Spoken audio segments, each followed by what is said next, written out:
All right, good morning, everyone. It's September 7th, and now 34 days away. It's the start of the season. Today, I'm going to give you a look as far as some necessary changes that I had to make in how I'm going to be covering the league this year, what things are going to look like as I do my recap videos. So I've got an example here. I'm looked at the schedule on November 2nd because all 7 teams are playing, and I made up a fake November 2nd. This is a fake November 2nd recap, just to give you an idea of how things are going to look. Last year, I did my best to try and cover every game. It didn't translate well because I can't really watch all the games.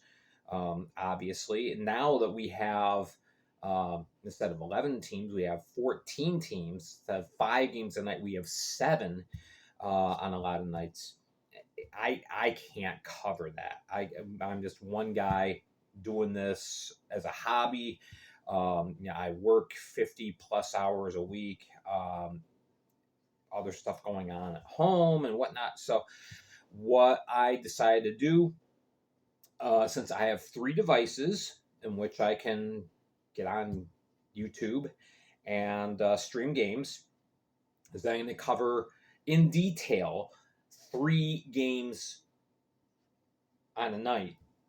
And the other 4 games, I'm just going to kind of go through, give you the highlight, game-winning goal, the goalies involved, and one interesting or significant fact about that game. All right. And these are just going to be almost like a highlight, 60 to 90 second blurb.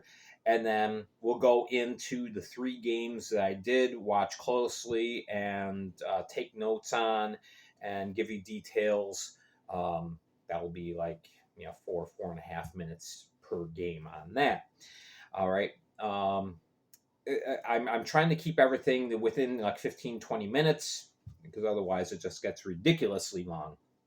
So I want to use an example of our fake November 2nd, give you an idea of what the recaps will look like. All right, so as we begin, using this as an example, all right, the Blue Ridge Bobcats and the Carolina Thunderbirds met last night. 4th straight game these 2 teams have played against each other. And this is at the Fairgrounds Arena. Carolina coming away with a 6-4 hard-fought victory before a sellout crowd of 3150. All right, Jacob Schnapp scores a power play goal at 14:13 of the 3rd period to break a 4-4 tie. And Samuel Best gets his first win of the season. Connor Green takes the loss. Again, 6-4 in favor of the Carolina Thunderbirds, who had a decided edge in shots, 43-29. Okay, then I would go into Danbury goes into Binghamton and escapes with a 4-3 overtime win over the defending champion Black Bears. Chase Harwell scores a 3:29 of the extra period. Close in, jams a puck home past goalie Nolan Egbert.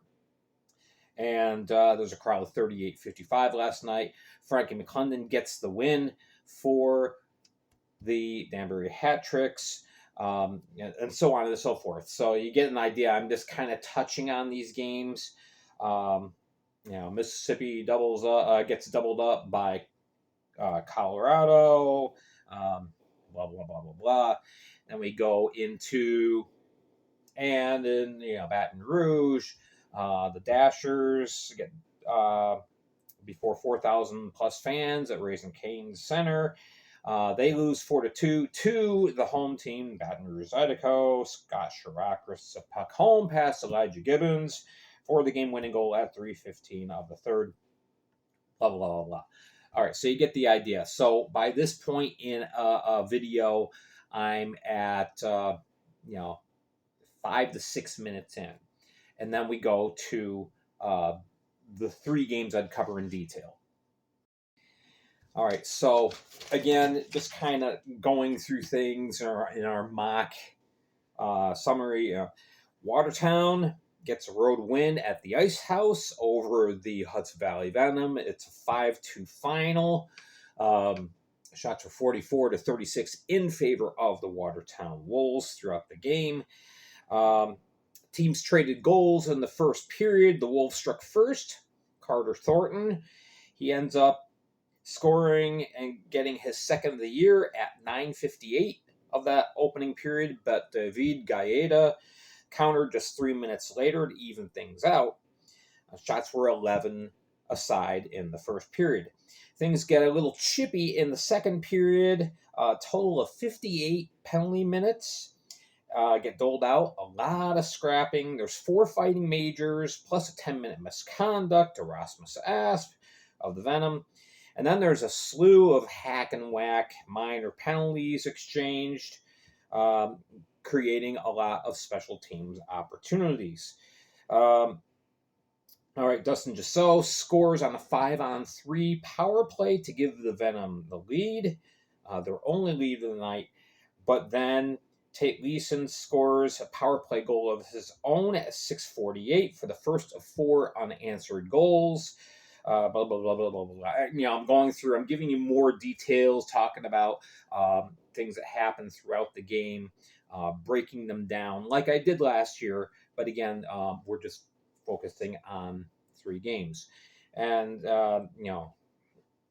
so on and so forth. I go through, the Battle of Michigan continues, a goalie duel this time. It's a 2-1 exciting finish in Motor City as Danny Vanderweel scores the game-winning goal with only 7 seconds left on the clock. Blah, blah, blah, blah, blah. I'm going through all the details, breaking this down as far as what went on in this game. Finish off the final one. The Rock Lobsters get shelled they get shucked by the Moccasins in a shootout 4-3 victory before a raucous crowd 51-27, which, by the way, I think Monroe can have crowds like that early on in the season, even with LSU football. Yep, and with the amount of season tickets that they've sold, I think that it's very likely.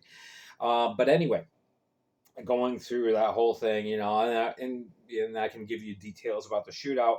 In the shootout, Athens gets the first opportunity, and Carter Shinkarik converts.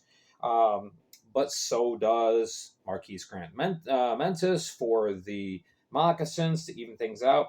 Nobody scores in rounds 2, 3, or 4 of the series, so we go to the fifth round.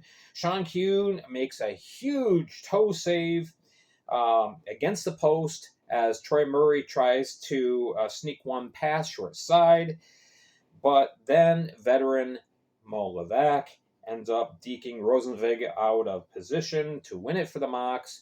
It's a 4-3 final, blah, blah, blah, blah, blah.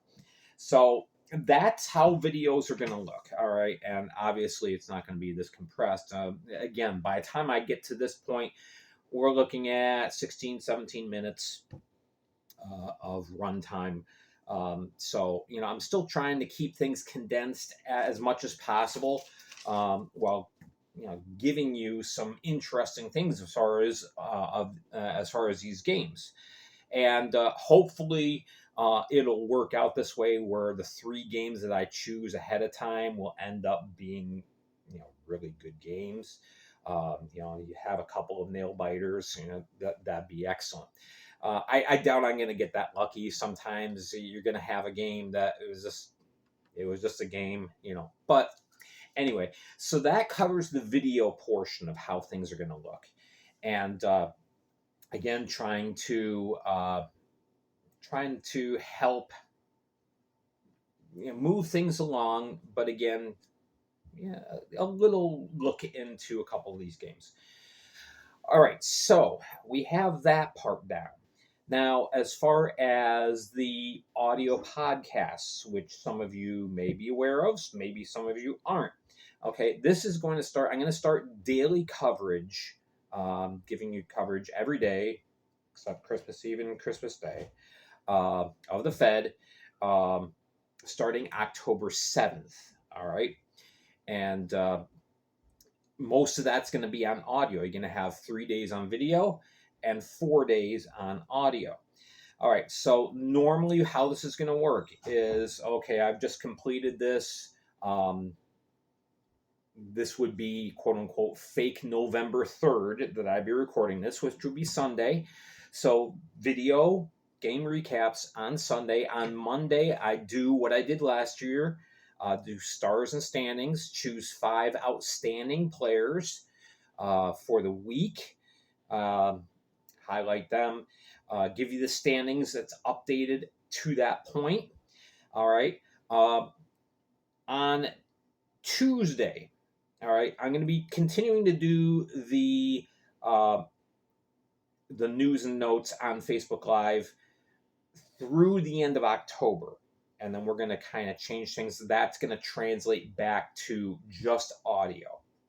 All right. So it's just another, what, I'd say 7 more weeks I'll do a live Facebook report. And then I'm going to be putting everything on audio. So audio will be Tuesday, Wednesday, Thursday, Friday. Tuesday, normally, news and notes.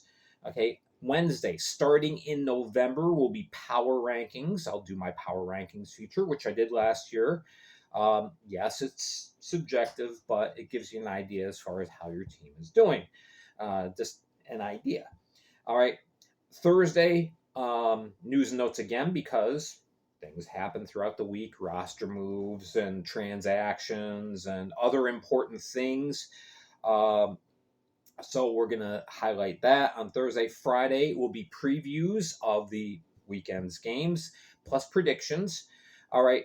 Now, obviously, there are some occasions where there is a midweek game. And when that happens, I'll be reporting, doing the recap the next day on audio. All right. So that'll factor in. All right. So then we go to Saturday, of course, a recap of Friday's games. So I'll be on YouTube here doing this again.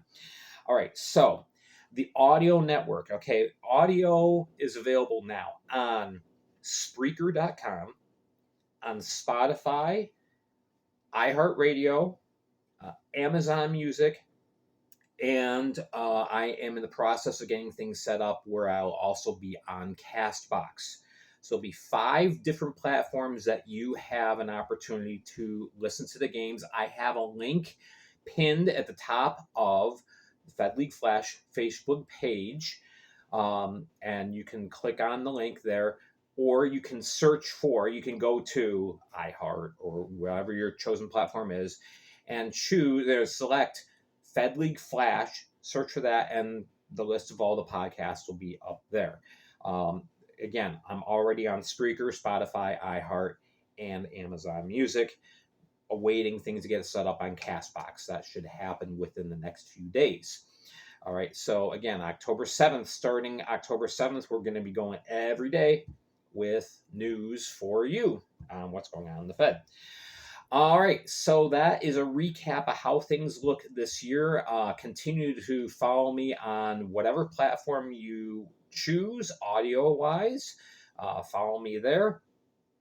Follow me on Facebook, obviously. I'll be posting news as it breaks, any kind of transactional news or major pieces of news. Obviously, if there's something really big goes on, I'll come on with a Facebook Live video, but that'd be kind of a special report type of scenario. And of course, Saturday, Sunday, Monday on YouTube starting October 7th. All right. For the rest of the summer, which means September, going to continue doing what I'm doing, which is Tuesday, Facebook Live, Thursday on the audio network with midweek report, and then Saturday and Sunday here with YouTube videos. All right.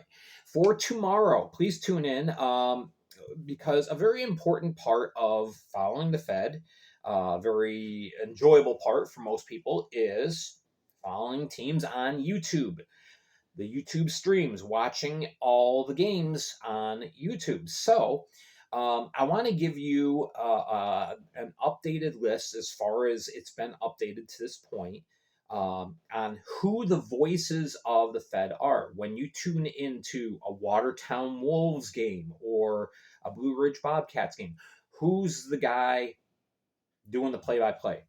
Want to introduce you to the broadcasters for each team. Now, there are still a couple that have not chosen their media guys yet, but I believe it's 12 that have it in place. So we'll go through that for you, build up some hype for following your team on the road.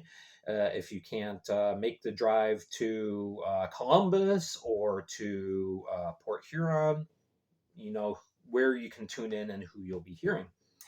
All right, so tune in tomorrow, Voices of the Fed, and that will be that. All right, thank you so much for watching. Make sure you're hitting like and subscribe and all that good stuff. Make sure to tell a friend. And remember, we're on several different platforms now, so keep a watch and keep an ear on what's up ahead. All right, I'm Gary Ryan from Fed League Flash. You have yourself a wonderful Saturday, and we will see you again here tomorrow.